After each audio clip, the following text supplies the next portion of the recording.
right, we're going to start off this video looking at the osseous labyrinth. So I know that we kind of talked about this, but I completely forgot that we needed to label it. So I just wanted to go ahead and label this with you. You can find this on page 26 in the handouts. And again, this diagram constitutes the osseous or bony labyrinth.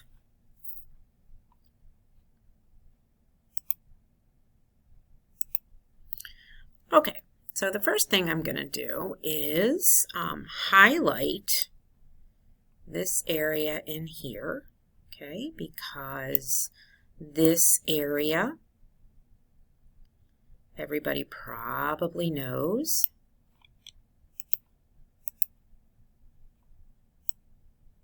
is the cochlea. Okay, so that is the cochlea in green. Okay, I'm going to switch colors here, and I'm going to color in this area around here. And that area is referred to as the vestibule. Okay, remember that the vestibule is in between the cochlea.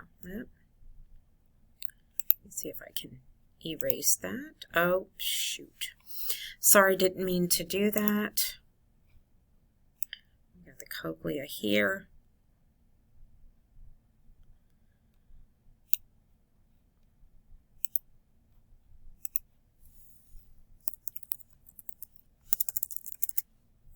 Really quickly writing those in. Cochlea. And I don't know why it doesn't stay there. Alright. I'm just going to color them in and tell you what they are so that I don't end up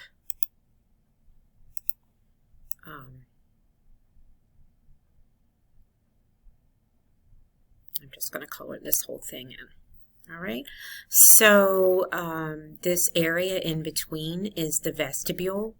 The vestibule is in between the cochlea here and the semicircular canals up here. So this box here, I'm just going to highlight that color. Oh, that's good. That'll work. I can highlight the color, and then you'll know what they are. Okay, the next thing is, and I'm going to do those both in pink, okay, the top one, oval window, okay, and the bottom one is the round window. So those are the two openings into the cochlea in the vestibule, but also in the osseous labyrinth.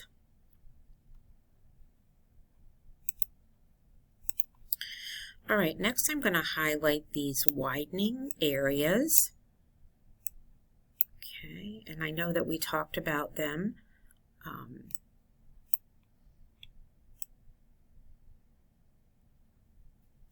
in class.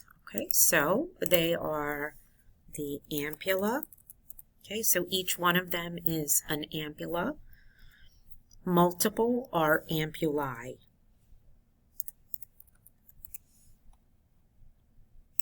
So I'm just going to move this over here.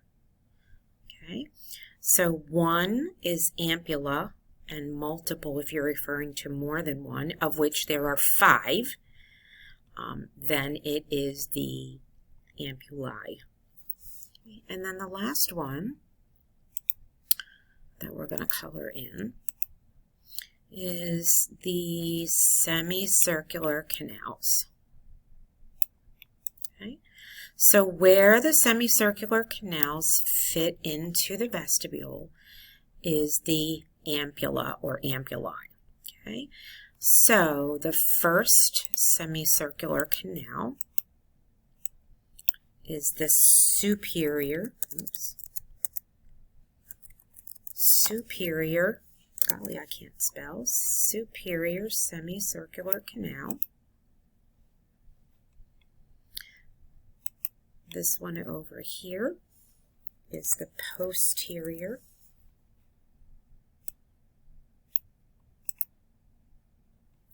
And this one here is the horizontal.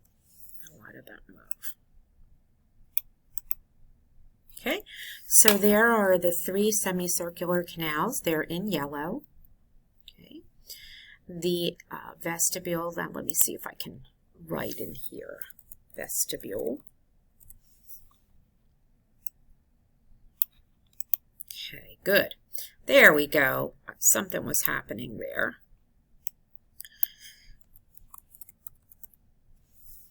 All right, there's the ampulla. This is the oval window. Oval window is always on top.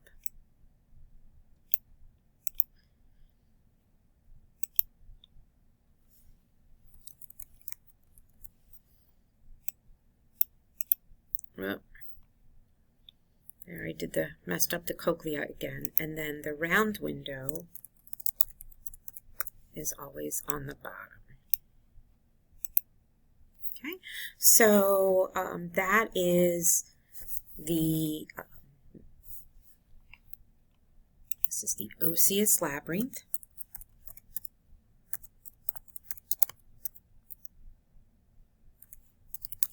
And very soon we'll get into the bony labyrinth. The membranous labyrinth. Okay, so just make sure that you have this diagram correct, and we'll come back to that in just a moment. All right, so we talked about how the osseous labyrinth covers or serves as a protective mechanism for the membranous labyrinth. So really the sensory mechanism is the membranous labyrinth.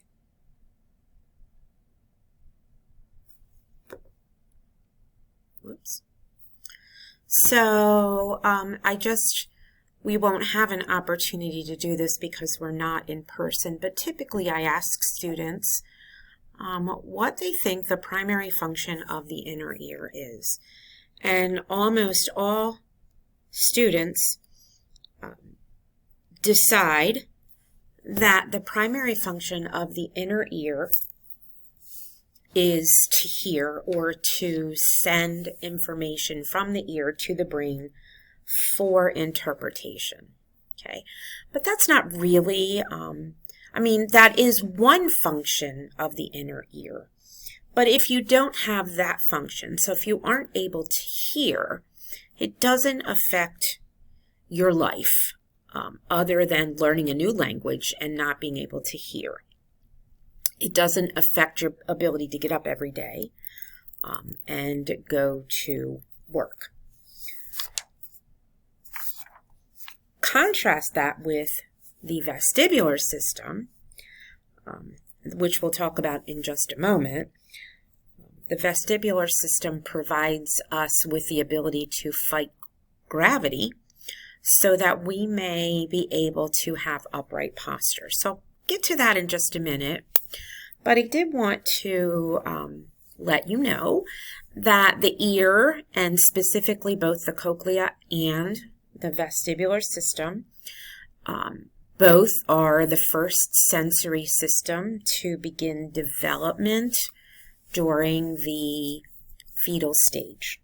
Okay, so around 8 weeks to 9 weeks, which is thought to be the first fetal week, the vestibular system develops a gravity sensor and a velocity sensor. Okay, the neural connections to both of those systems is complete but not mature by around 24 weeks. the vestibular system at birth is fully developed, but its capability is not fully functional until about 6 years of age. Okay, so it does take some time to allow for the maturity of the system to work. There are 3 major functions of the vestibular section. Whoops, sorry. The first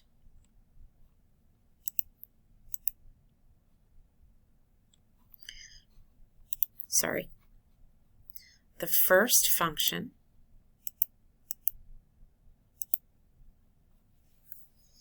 is for equilibrium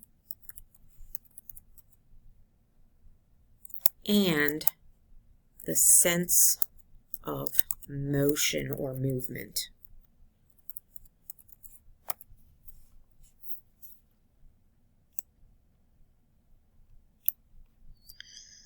All right, we also, because of this equilibrium and sense of motion and movement, it also allows us to have spatial, I'm just going to try and delete that. No, I can't. It allows us to have spatial orientation.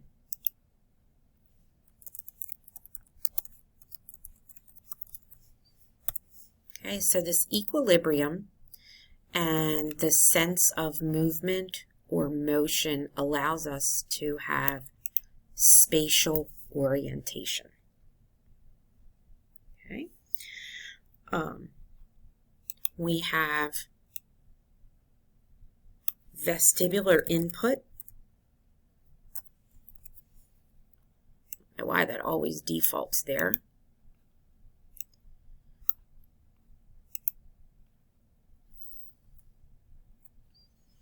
Vestibular input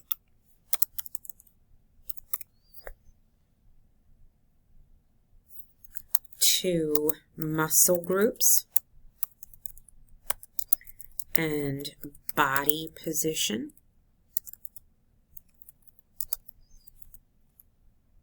that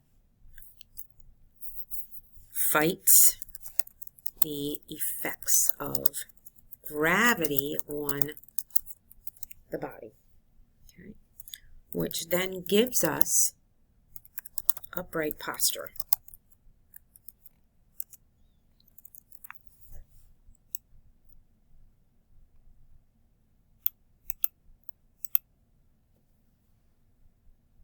Okay, and then we also have the last portion is input to the central nervous system. That's what CNS means.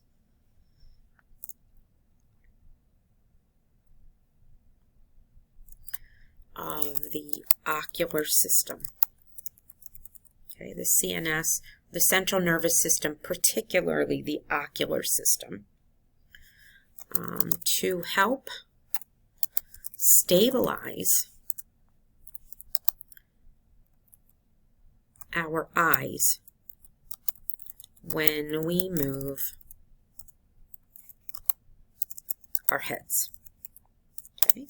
This is referred to as the vestibulo-ocular reflex. Okay. Sometime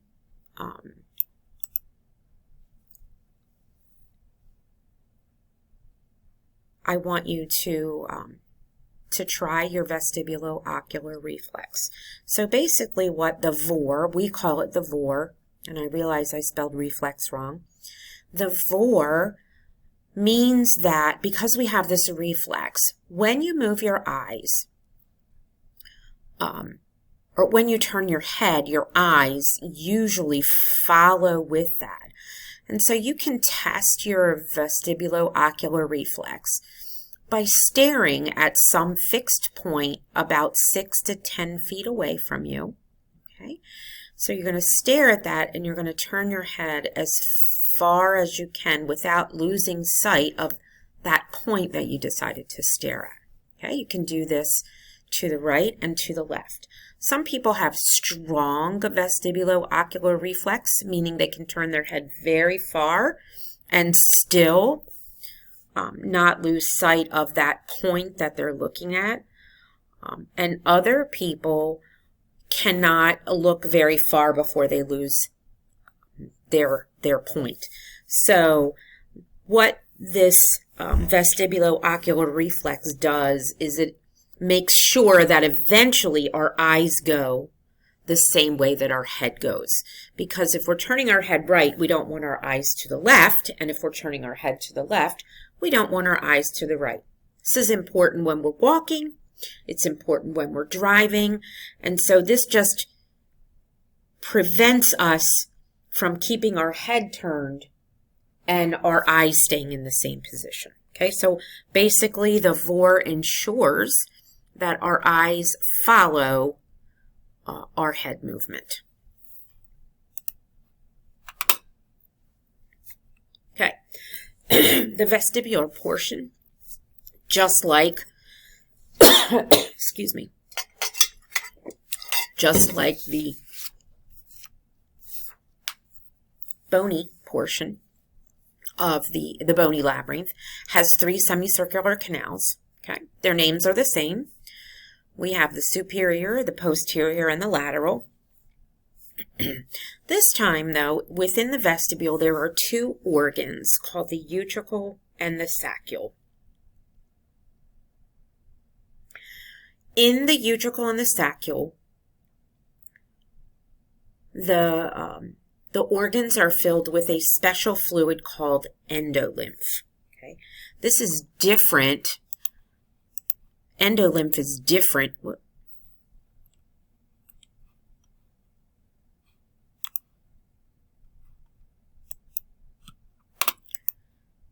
This is different than the fluid.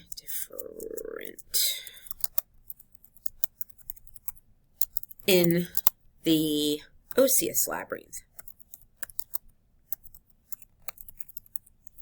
That's called perilymph. If you remember that, that's the perilymph comes from the vestibular aqueduct. Okay, so the fluid in the osseous labyrinth is called perilymph. Peri meaning surrounding. Okay, so perilymph is found in the osseous labyrinth, but endolymph, which is a completely different type of fluid, endolymph is found throughout the membranous labyrinth, including the cochlea. Okay? So this fluid is very different than the fluid that's found in the membranous portion. The fluid found in the membranous portion, endolymph, is very different from the fluid that's found in the osseous labyrinth, which is called perilymph.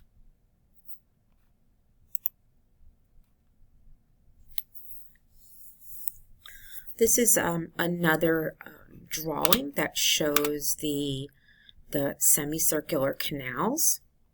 Okay, you can see the ampulla here. These are the devices, or the organs that you see here at the end of each of the semicircular canals. And we have the 2 organs called the utricle, which is closer to the semicircular canals, and the saccule, which is closer to the cochlea. The saccule has a tail that's up here. Okay, so the saccule is closer to the cochlea, utricle closer to the semicircular canals. Okay, and this is the location of the vestibular system. So you can see that there's a very close relationship between the eyes and the oculomotor system and the vestibular system of the ear. So each ampulla has a receptor or sensory organ called the crista. This whole section here, that's not what I wanted to do. This whole section here is the crista. So everything that's contained in here is the crista.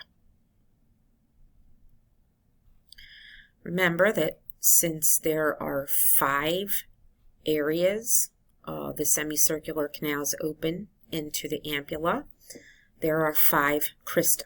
Okay, so there are 5 ampulla, and in each ampulla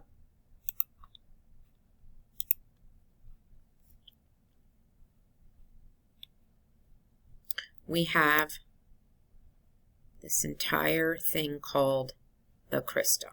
Okay? So this entire thing is the crista. Now the crista is comprised of,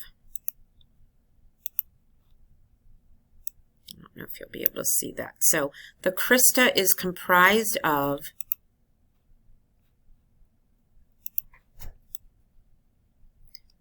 I'm just erasing this so I can look at it a little bit better. The crista is comprised of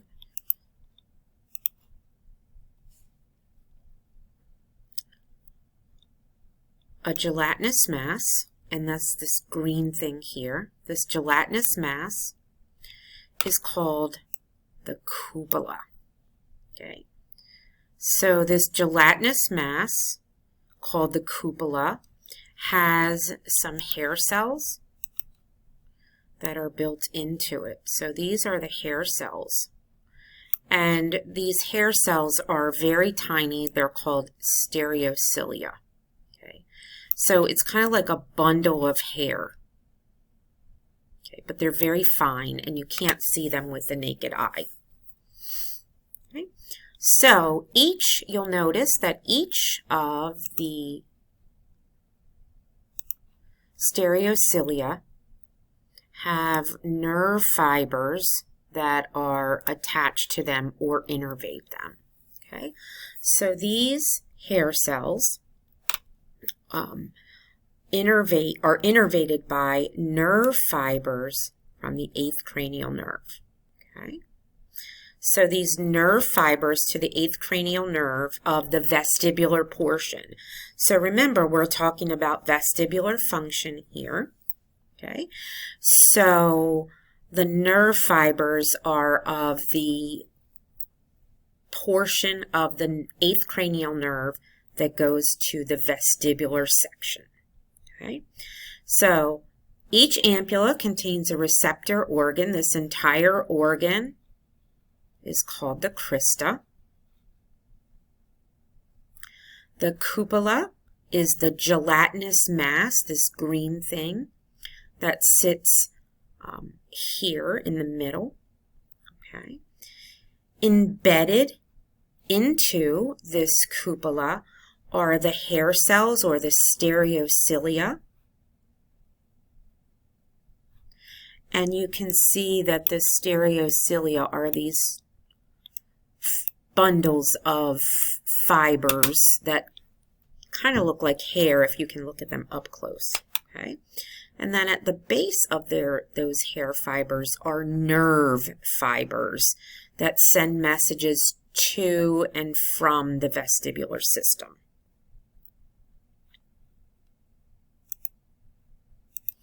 And then over here is the semicircular canal. Okay, so remember that fluid is moving in and out of here. Okay, so we got fluid movement, okay, and fluid movement. Okay. And sometimes the fluid movement, as it's moving, it causes the cupula to move either to the left or to the right. Okay. So the cupola kind of acts as a swinging door.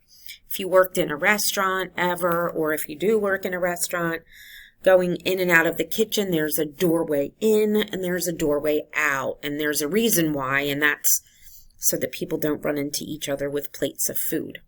Well, that's kind of what the cupola does. So it swings back and forth, back and forth, back and forth. Okay? And what the cupola does when it swings back and forth, it's responding to movements of the head. Okay?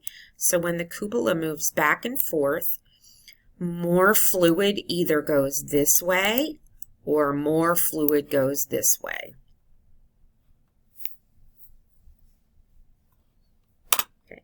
And depending on which way the deflection occurs, gives your head and your eyes a little more information about what needs to happen next.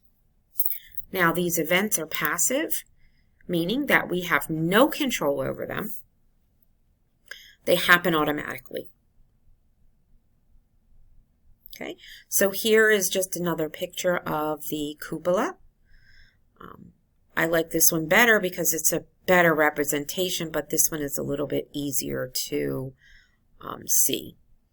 So here we have the cupola going back and forth. We have the semicircular canals. Okay, this is all located. This is all located within the ampulla in the semicircular canals. Okay, there we have our nerve fibers and the hair bundle on top. Again, the cupola swings to regulate the flow of movement going through.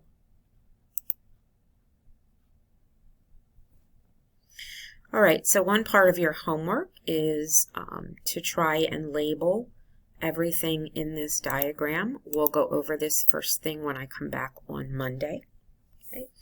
But just know that structures in white are part of the osseous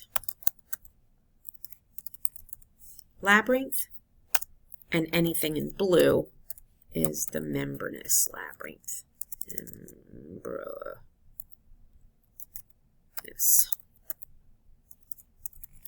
Okay, it's okay if you don't know this, okay, but try to fill in as much as you can. You don't have to do it now, but do it afterwards, so I know that you at least tried. And this is just showing you the structure. So here is the stapes of the stapes foot plate from the ossicular chain fit into the oval window. Okay, so here's the oval window, and this area here, which is number 10, represents the oval window. Okay, so see if you can figure out all of these other things. It's okay if you don't have them all. We're going to go over this first thing in class on Monday. So this is your homework. Okay, physiologically, the semicircular canals respond to what we call angular acceleration.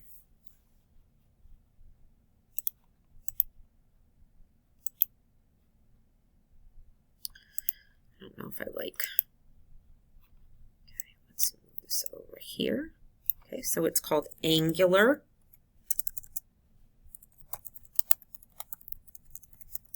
acceleration. Okay, so remember when I talked about at the very beginning of this, where I said that there was a gravity sensor and there was a velocity sensor? Well, the semicircular canals respond to angular acceleration, and acceleration is really velocity, and also deceleration. Okay, so, but basically what this means is that any way you turn your head, the semicircular canals respond to that. And the reason for that is that each canal lies at a almost right angle to each other.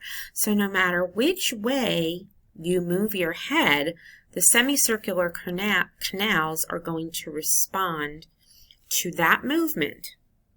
And when they respond to that movement, something is happening, and your eyes are responding one way or the other, or you might get sick, you might get nauseous. So these are some of the things that happen when you're having weird head movements. And that's what the semicircular canals respond to. Angular acceleration and velocity. Okay. The reason is because the labyrinth is filled with a fluid. Okay. The fluid, in this case, is endolymph. When your head moves, it creates a lag in the fluid. That lag creates a flow through the canals, and the cupola moves to regulate the fluid movement. When that fluid moves, the stereocilia that are embedded in the cupola are stimulated. And this stimulation transmits a signal to the underlying neurons or the nerve fibers of the vestibular mechanism. And then that sends a message to the brain about head movement.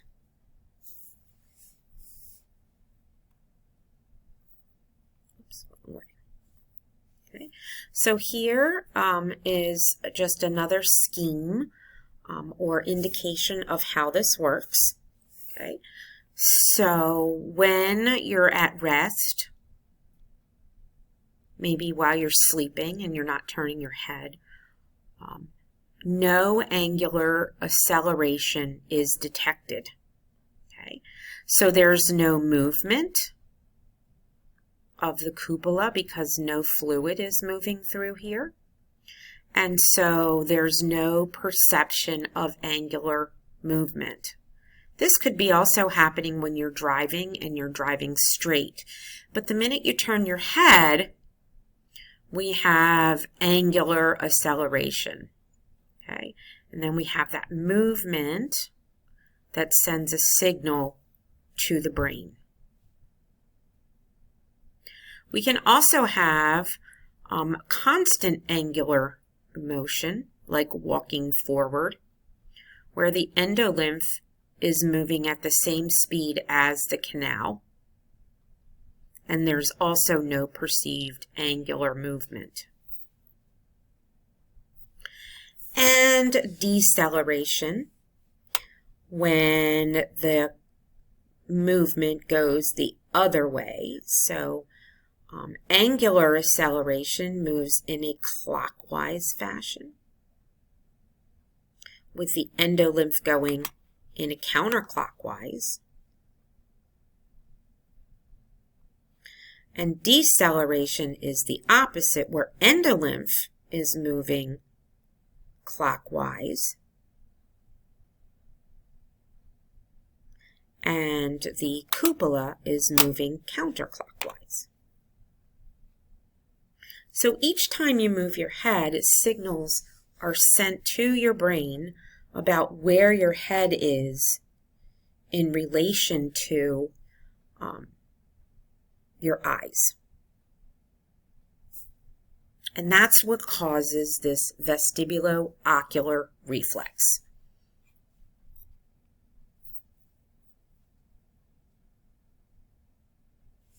The other two sensory systems, which are in the vestibular system, are called the utricle and the saccule. The utricle and the saccule are both organs, and within the organs they have receptor cells called macula. Okay, so the receptor cells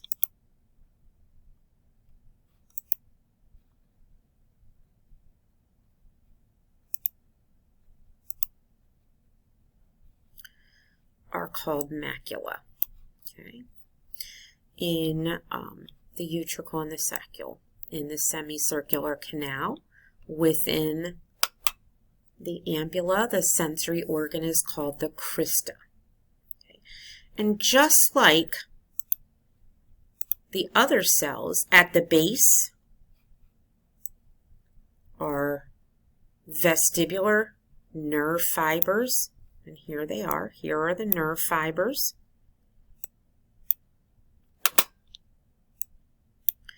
And those nerve fibers go to the 8th cranial nerve and the vestibular portion.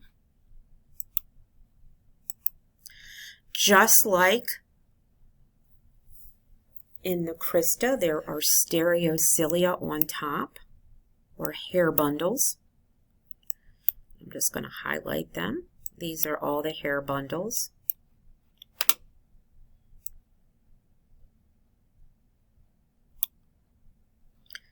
And on top of the hair bundles sits a gelatinous mass, and this is the gelatinous mass here. And this gelatinous mass is called the otolith membrane. Okay, so I left out membrane here, but the gelatinous mass is called the otolith membrane, or otolithic membrane.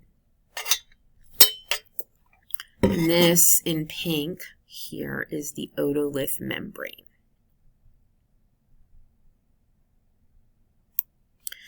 On top of the otolith membrane are these crystals. Sometimes people call those crystals ear rocks. So if you've ever had anybody say that they had ear rocks, they're supposed to be there, but an ear rock is actually called an otolith. Okay, so the otoliths sit on top of the otolithic membrane, so they just sit there.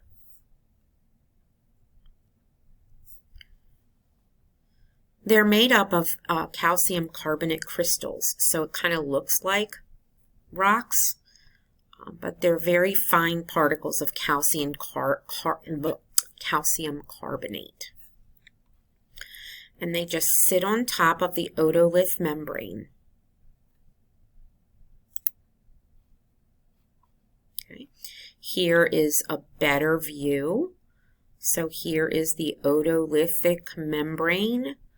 That is, so this area right in here is the otolithic membrane, and you can see the otoliths, or the ear rocks that are sitting on top. Here is our the cell, the hair cell with the bundle on top, and the nerve fibers of the vestibular nerve.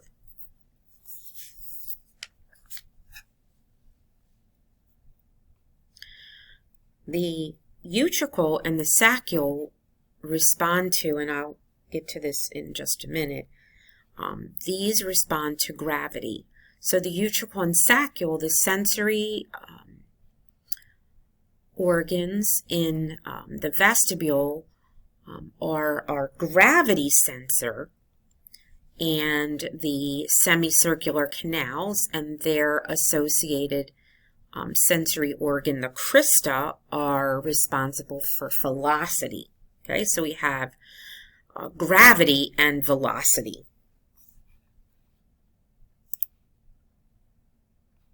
So the utricle and the saccule, they respond to gravity. And when they're stimulated, the otoliths, those crystals, push down on the membrane. When that happens, the stereocilia bend, and that in turn transmits a response to the underlying neurons and sends a message about, sorry, that shouldn't be head movement, about gravity to the brain, so that there's input into muscles that don't drop us to the ground. Okay, so if I'm bending over to pick something up off of the ground, normally gravity would pull me down and I would just flop right onto the ground. But because we have this utricle and the saccule, and I'm just going to go back here, so when you bend over, you're not falling on your head. The utricle and the saccule are saying, oh, you know, this person is bent over. We have to make sure that we send information to the muscles so that she can stand back up again. So that's what the utricle and the saccule do. So to sum up, a normal vestibular system has 5 ampulla. Within each of those ampulla are sensory organs called the crista. So there are 5 crista that respond to velocity, specifically velocity surrounding head movement. The utricle and the saccule respond to gravity so that we don't fall over when we bend forward or backwards or to the side. All of these are controlled by the vestibular portion of the cochleovestibular or 8th cranial nerve. When somebody is suspected of having a problem with their 8th cranial nerve, we can do measurements for this. You'll learn more about these measurements when you get to clinical audiology. What did I do?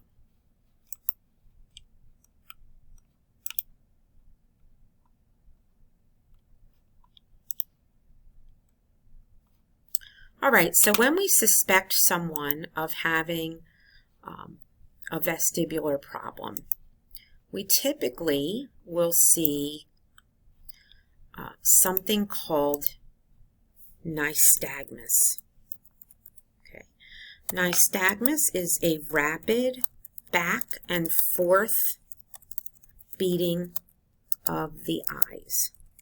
Okay. Remember that there's oculomotor input into the eyes.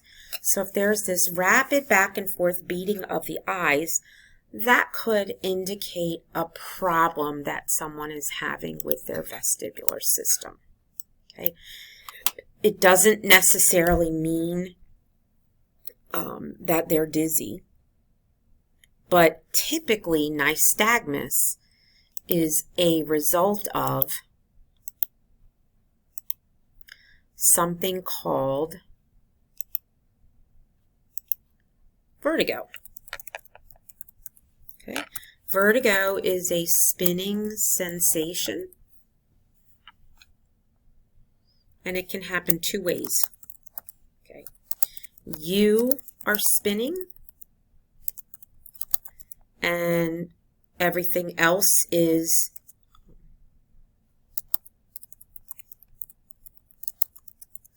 not. Or you are not spinning, but the world around you is. So it doesn't really matter which one you have. Those are the 2 types of vertigo. So typically when a person has vertigo, nystagmus, this back and forth beating of the eyes, happens to try to offset or stop the vertigo. Now, we can have vertigo without having a problem. Sometimes just the way we look at things, sometimes if we're getting off of a ride that's spinning, that can continue and until our semicircular canal's fluid stops moving. But we may experience this rapid back and forth beating of the eyes.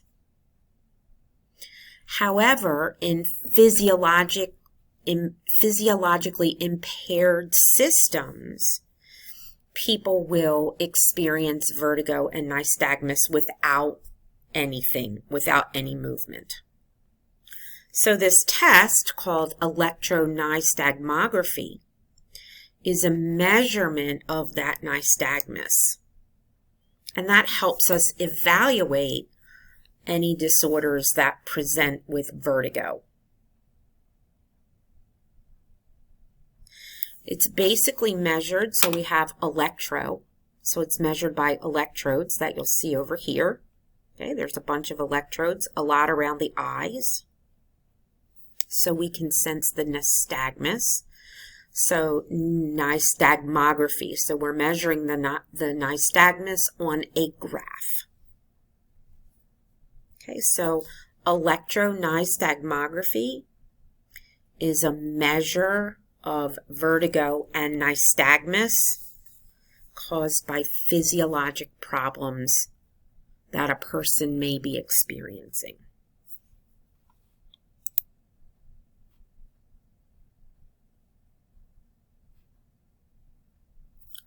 Okay, now on to the cochlear mechanism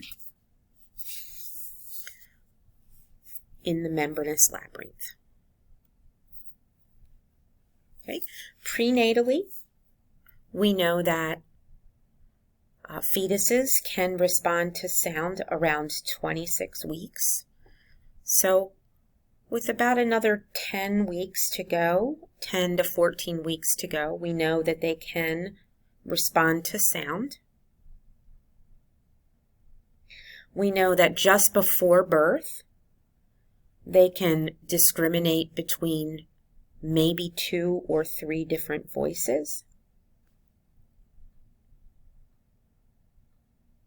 Some studies show that infants prefer to listen to speech in their native language.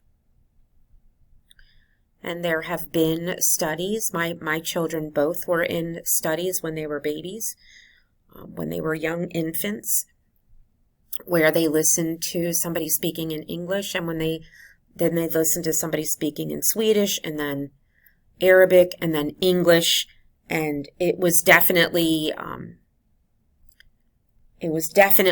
predominant that they responded to English and really didn't pay attention to the other languages. So we know that some auditory learning takes place in utero. We just don't know how to define or really know how much, but we do know that some occurs. Postnatally, the hearing behaviors mature between 1 and 5 years of age. So there's stages that the auditory behaviors mature through about 5 years of age.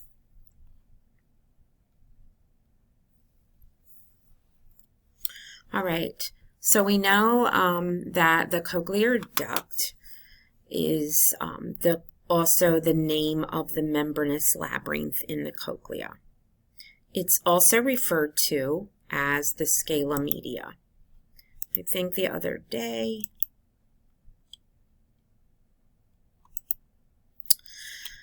okay, I drew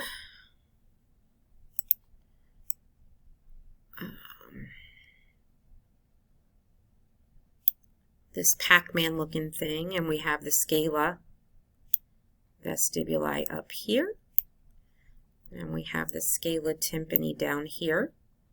Okay, so these are both the bony labyrinth section, the scala vestibuli and the scala tympani. Okay, this area here is the helicotrema. It's really hard to write with my mouse. This is the helicotrema. Okay, and so the helicotrema is made up of the space between the bony labyrinth and the membranous labyrinth. Bony labyrinth is 36 millimeters. Is 35 millimeters. Bony labyrinth is 35 millimeters. Cochlear duct, 34 millimeters. So the helicotrema is right here, and it's about 1 millimeter.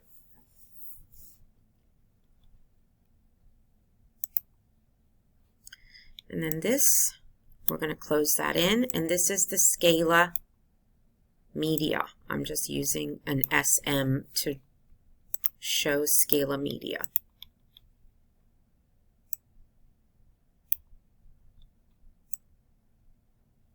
Okay, so the scala media, the floor is the basilar membrane. Okay, so the floor separates the scala media from the scala tympani. And the ceiling is Reisner's membrane, which separates the scala media from the scala vestibuli.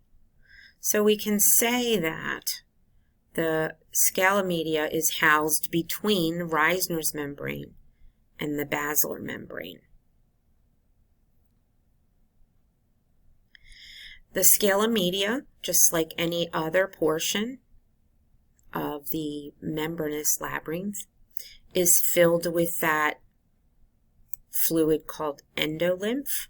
Okay, endolymph is also in the membranous section of the bony, of the vestibular section. Endolymph is high in potassium, okay, where perilymph, which is in the scala vestibuli and the scala tympani, is high in sodium. Most bodily fluids are higher in sodium, and so the endolymph is different from any other fluid in the body in that it's high in potassium.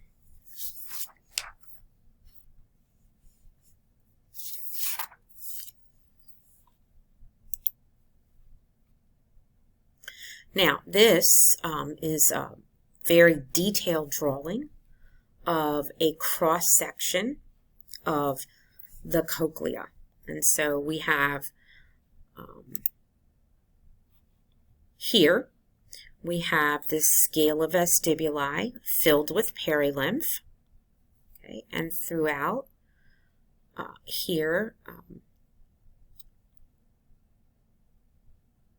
we have all that fluid. Okay. Here is the vestibular or Reisner's membrane. Here is the scala tympani, also filled with perilymph, which is the lower bony section of the cochlea. And then in the middle is the scala media, filled with endolymph.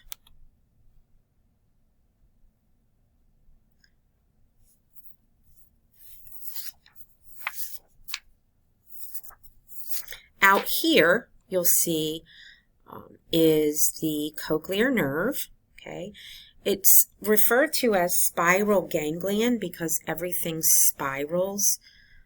Remember that the cochlea spirals 2.5 turns. Okay, and so everything that's inside the cochlea is also spiral. All right, so now we're going to turn our attention to the basilar membrane. So I'm going to go back here. Here is the basilar membrane. So the basilar membrane forms the floor of the scala media. The basilar membrane is fibrous, and it's similar to the fibrous middle layer of the tympanic membrane.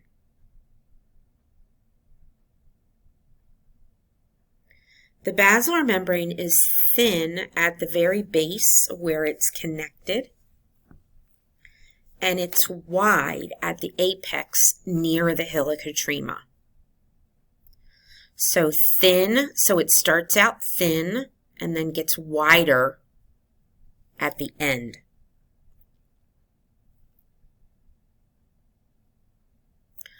There's a large blood vessel called the vas spiral that runs through the basilar membrane, and this provides the blood supply to the cochlea that's necessary.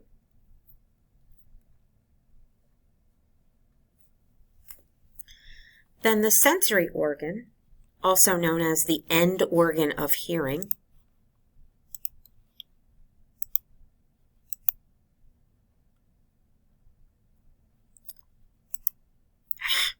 all right, called the organ of Corti. So the organ of Corti sits on top of the basilar membrane. Okay. So it's highly complex, again referred to as the end organ of hearing. And then we have, so the organ of Corti is the sensory organ of the cochlea. Okay. And then we have hair cells within the organ of Corti that either support the organ of Corti or are receiver cells, so they receive sensory information.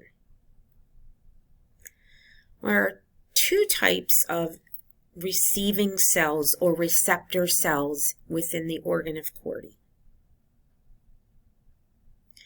One type of cells is called inner hair cells. Inner hair cells are aligned in one row, and in that row are about 3,000 to 4,000 hair cells. Then we have outer hair cells that are aligned in 3 to 4 rows. And there are about 12 to 15,000. So somewhere between 15 and about 20,000 hair cells are located along the basilar membrane that's 34 millimeters in size. So I want you to think about how big 34 millimeters is, because it's really not that big. But we have 20,000 cells that respond to sensory information just in that little area, which is why the organ of Corti is considered to be very complex.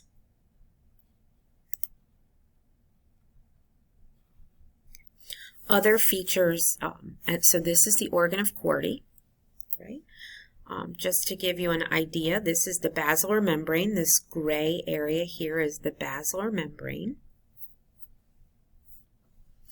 We have outer hair cells, which are here. And we have inner hair cells, which are here.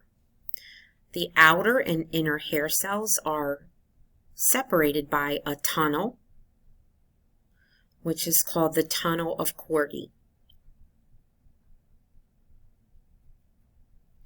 On the top of each of the hair cells is stereocilia or nerve fibers that are embedded into a membrane. And this membrane is not gelatinous like the other ones, it's more fibrous. Okay, so these hair cells are embedded into the tectorial membrane. And the tectorial membrane is fixed at the end of the scala media. All of these other cells, you'll notice that, well, let's look at the outer hair cells. So the outer hair cells have a cell body, they have a nucleus, and they also have nerve fibers. Okay, so these are the sensory cells. Because there are so many sensory cells in the organ of Corti, it is necessary for some of these cells to have supporting cells. So all of these supporting cells, you'll notice there's a cell body and there's a nucleus, but they don't have any nerve fibers attached. Okay, so anything that has a cell body and a nucleus is a supporting cell. The only ones that receive information have nerve fibers attached to them. I do not care that you know the names of all of these supporting cells. Okay, what I want you to know about what's inside the organ of Corti: outer hair cells, inner hair cells, okay, the tunnel of Corti, the tectorial membrane, and then the last thing is the reticular lamina. So this is a small membrane that prepares the hair cells to respond to stimuli. Okay, so the reticular lamina prepares the hair cells to respond to stimuli.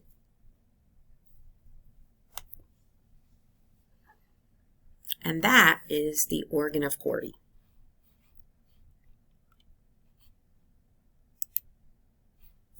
All right, be sure that you keep any of your questions so that we may address those when I return.